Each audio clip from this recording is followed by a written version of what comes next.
नमस्कार विद्यार्थियों, मैं बद्री विशाल चारण, सहायक आचार्य इतिहास, राजकीय महाविद्यालय पिंडवाड़ा। आज इस वीडियो लेक्चर के दूसरी सीरीज में हम राजस्थान इतिहास के स्रोत बीए तृतीय वर्ष पेपर प्रथम के दूसरे टॉपिक का अध्ययन करेंगे। जैसा कि आपको मैंने पिछले लेसन में बताया था, इतिहास क्या है, एक अतीत की किसी भी जानकारी को इतिहास की श्रेणी में रखे जाने के लिए क्या अनिवार्य होता है, वो कौन कौन से मानक होते हैं जो एक सूचना को इतिहास बनाते हैं। उन्हीं मानकों के क्रम में हमने विभिन्न प्रकार के मानकों का अध्ययन किया, जिसमें एक सबसे महत्वपूर्ण चीज़ जो उभर कर हमारे सामने आई वो थी कि कोई भी अतीत की सूचना तब तक इतिहास नहीं कही जा सकती जब तक उस सूचना के अध्ययन या उसको प्रकाश में लाने के या उसको एक अकादमिक विषय के क्षेत्र में लाने के लिए उसका अध्ययन करने के लिए एक सुव्यवस्थित तरीका नहीं हो। और इसी सुव्यवस्थित तरीके के क्रम में हमने ऐतिहासिक स्रोतों के महत्व को जाना था। ऐतिहासिक स्रोत कई प्रकार के होते हैं, कहीं काल की दृष्टि से होते हैं, कहीं उनकी प्रकृति की दृष्टि से होते हैं, कई प्रकार के ऐतिहासिक स्रोत होते हैं। तो जैसे कई समसामयिक होते हैं, कई परवर्ती होते हैं, कई अतीत के होते हैं। तो वस्तु या विषय वस्तु की दृष्टि से हम स्रोत को हमने देखा था कि अलग अलग श्रेणियों में रखा था, जिसमें जो पुरातात्विक है, जिसमें मुद्रा, अभिलेख व विभिन्न प्रकार की अन्य चीज़ें आती है, उनको हमने देखा था। उसी वीडियो लेक्चर की अगली सीरीज में आज हम देखेंगे इतिहास परक साहित्य। इतिहास परक साहित्य का राजस्थान इतिहास निर्माण में क्या भूमिका है, वह यह किस प्रकार से इतिहास के निर्माण में उपयोगी हो सकता है, उस विषय में हम आज अध्ययन करेंगे। इस शीर्षक के अंतर्गत हम उन ग्रंथों की ओर संकेत करेंगे जिनकी गणना ऐतिहासिक साहित्य में की जाती है और जिनमें इतिहास के मूल तत्व छिपे पड़े हैं। यह साहित्य काव्य, ग्रंथ, गद्यपद साहित्य तथा लौकिक और भाषा साहित्य के रूप में मिलता है। जैन साहित्य, जिसका प्रमुख उद्देश्य धार्मिक है, वह भी यत्र तत्र कई ऐतिहासिक घटनाओं का वर्णन करता है और राजस्थान की तत्कालीन धार्मिक सामाजिक स्थितियों पर प्रकाश डालता है।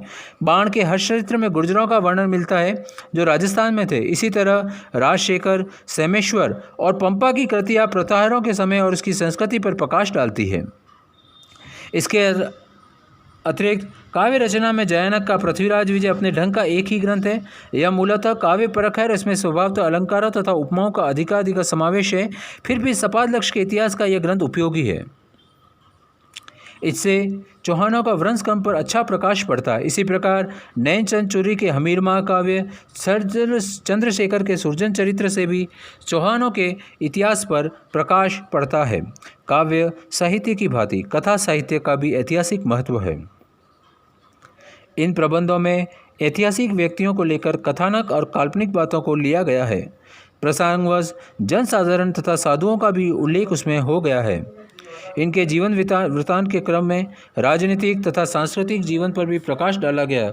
उदाहरणतः मेरुतुंग ने प्रबंध चिंतामणि राजस्थान के इतिहास के संबंध में रखने वाली उपादेय सामग्री को भी संकलित किया है, जिसका प्रयोग रासलीला और बम्बई गजट में खूब है।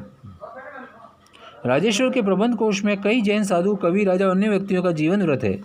इसके अतिरिक्त हरिभद्र सूरी की समरकच्छा, जो प्राकृत गद्य में, उगोतना सूरी की कवलयमाला, हरिसेन का व्रत कथा कोश आदि ऐसे प्रबंध हैं जिनके उस समय में धार्मिक, राजनीतिक तथा सामाजिक जीवन पर अच्छा प्रकाश पड़ता है।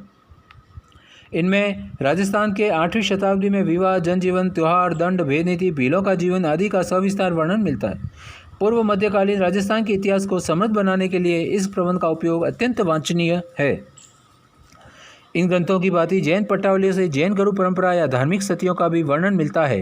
प्रसंगभंग 11वीं और 14वीं शताब्दी तक के अन्य ऐतिहासिक विषयों में इसमें चर्चा की गई। 1137 ईस्वी की उपेजगच्छ पट्टावली, पालक की जिंद सूरी स्त्री, श्रीधर का पार्श्वनाचरी आदि भी जैन साहित्य के अत्यंत उपयोगी ग्रंथ हैं, जिनमें धार्मिक, आर्थिक तथा सांस्कृतिक जीवन का बोध होता है। इनके अतिरिक्त भाषा ग्रंथों में चंद बरदाई के पृथ्वीराजों का स्थान बड़े महत्व का है। वैसे तो इसका वृहद कलेवर समसामयिक नहीं है, फिर भी इसका लघु संस्करण पृथ्वीराज तृतीय के समय के सन्निकट का हो सकता है। इसके बृहद संस्करण में दी गई वंशावलियों और व्यक्तियों की नामावलियाँ अशुद्ध और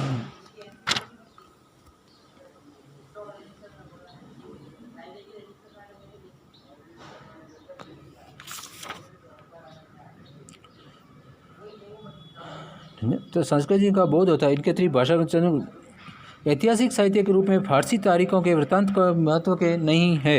इनमें वर्णित घटनाएं सुने हुए वृत्तांत अथवा स्वयं देखी हुई व्यवस्था पर अवलंबित है। चर्चनामा में सिंध के अरब आक्रमण के वर्णन के प्रसंग में राजस्थान से संबंधित घटनाओं पर भी प्रकाश पड़ता है। अल-बरूनी, जिनका समय 1000 ईस्वी है, के वर्णन में राजस्थानी समाज तथा आर्थिक व्यवस्था का समावेश है। महमूद गजनवी के किताब जैनुल अखबार, अतुलबी के तारीख़ यामिनी, मिनाजुल के तबकात नासिरी आदि में यामिनी राजपूत संघर्ष का अच्छा वर्णन है। हसन निज़ामी के ताजुल मासिर में राजस्थान में प्रथम मुस्लिम सत्ता की स्थापना की गतिविधियों का उल्लेख है। लेखक ने मुस्लिम राज्य की स्थापना के पूर्व पश्चात के अजमेर की समृद्धि तथा पतन का क्रमशः अच्छा वर्णन किया है। तबकात नासिरी में मेवातियों का वर्णन तथा नागौर और जालोर में पठानों की सत्ता की स्थापना का ब्यौरा दर्ज है। इन विदेशी लेखकों के वृत्तांत प्रारंभिक राजस्थान की राजनीतिक, आर्थिक, सामाजिक, धार्मिक, भौगोलिक आदि परिस्थितियों पर तो प्रकाश डालते हैं, परंतु कुछ घटनाओं के तिथिक्रम की गुत्थियाँ सुलझाने में इनमें प्रचुर सहायता मिलती है। इसी के राजस्थान के ऐतिहासिक वर्णन के कलेवर के निर्माणाधीन संस्कृत में इस प्रकार के साधन है। यदि इन साधनों की सहायता से राजस्थान का इतिहास लिखा जाए तो वह इतिहास अतिरंजित वर्णन से मुक्त वैज्ञानिक इतिहास होगा। इस विशेषता इस प्रकार के इतिहास में यह भी होगा कि अकेले राजकुलों के युद्ध का वर्णन ही नहीं होगा, अपितु वह जन समुदाय और धार्मिक तथा कला और साहित्यिक उत्कर्ष का आकर्षण चित्र भी होगा। इन साधनों से कर्नल टॉड ने भी बड़ी आशाएं व्यक्त की है, यह बताते हुए कि यदि इनका ध्यानपूर्वक विश्लेषण किया जाए तो भारतीय इतिहास के लिए प्रचुर सामग्री उपलब्ध हो सकेगी। इस संबंध में डॉक्टर दशरथ शर्मा ने भी आशा प्रकट की है कि राजस्थान के इतिहास के लिए हमें पर्याप्त मात्रा में सामग्री मिलती है, जिसके आधार पर धार्मिक, सामाजिक, सांस्कृतिक घटनाक्रम इतिहास का लिखा जा सकता है। यहाँ पर जैसा कि हमने राजस्थानी साहित्य के विषय में देखा, यहाँ मैं एक बात विद्यार्थियों को बताना उचित समझता हूँ कि साहित्य का साधन, साहित्यिक स्रोतों का जब ऐतिहासिक साधन के रूप में इतिहास किया जाता है, उपयोग किया जाता है, तो इतिहासकार को एक विशेष प्रकार की सावधानी को रखने की आवश्यकता होती है, क्योंकि जैसा आपको सबको विदित है, पहले प्रिंटिंग प्रेस हुआ नहीं करते थे। भोजपत्रों पर या किसी भी प्रकार के कागज़ पर लिखा जाता था, और जब वो लिखा जाता था तो उसको एक व्यक्ति से दूसरे व्यक्ति तक भेजने के लिए वापस उसे लिखवाना पड़ता था। ऐसे में जब लेखक बदलते थे तो कई बार अगला वाला लेखक कई काल देश के अनुसार या फिर अपनी विचारधारा या अपने पूर्वाग्रहों के आधार पर उसमें नई सामग्री जोड़ देता था। इसके वजह से जो मूल ग्रंथ होता था वह वैसा नहीं रह पाता था जैसा कि उस समय में जब वह घटना घटित हुई वह लिखा गया था। इसलिए इतिहास के विद्यार्थियों को किसी भी साहित्यिक स्रोत का अध्ययन करते समय इस बात का विशेष ध्यान रखना चाहिए कि क्या वह भाषा शैली की दृष्टि से, वह जो अन्य भौतिक साक्ष्य मिल रहे हैं, पुरातात्विक साक्ष्य मिल रहे हैं, उनकी दृष्टि से, या सामाजिक और आर्थिक मूल्यों या परिस्थितियों की दृष्टि से, क्या वह सब वैसा ही है जैसा कि उस ग्रंथ में लिखा गया है। यद्यपि इसका विश्लेषण इतिहास की स्टैंडर्ड प्रोसेस, एक मानक प्रक्रिया का हिस्सा है, और कोई भी इतिहासकार किसी भी स्रोत का उपयोग करने से पहले इस प्रकार की स्थिति का विशेष ध्यान रखता है। इस प्रकार हम देखते हैं कि राजस्थान के इतिहास का पुनर्निर्माण करने में साहित्य, जिसमें संस्कृत साहित्य, डिंगल व पिंगल में लिखा गया चारण साहित्य, साथ ही अन्य भाषाओं में लिखे गए साहित्य का भी महत्वपूर्ण स्थान है। जैसे अल-बरूनी की किताबुल हंद 10वीं शताब्दी में लिखी गई इस किताब को इतिहास का महाकोश के नाम से जाना जाता है, क्योंकि लेखक ने बड़े ही निष्पक्ष तरीके से स्थितियों का विश्लेषण किया है। इस प्रकार हमने इस ई लेक्चर में देखा कि राजस्थान के इतिहास को जानने में क्या क्या ऐतिहासिक स्रोत, विशेषतः पुरातात्विक, मुद्रा, शिल्प आदि के अलावा साहित्यिक स्रोत महत्वपूर्ण हो सकते हैं व एक इतिहास के विद्यार्थी को इसका अध्ययन करते समय किन किन सावधानियों को रखना होगा। धन्यवाद।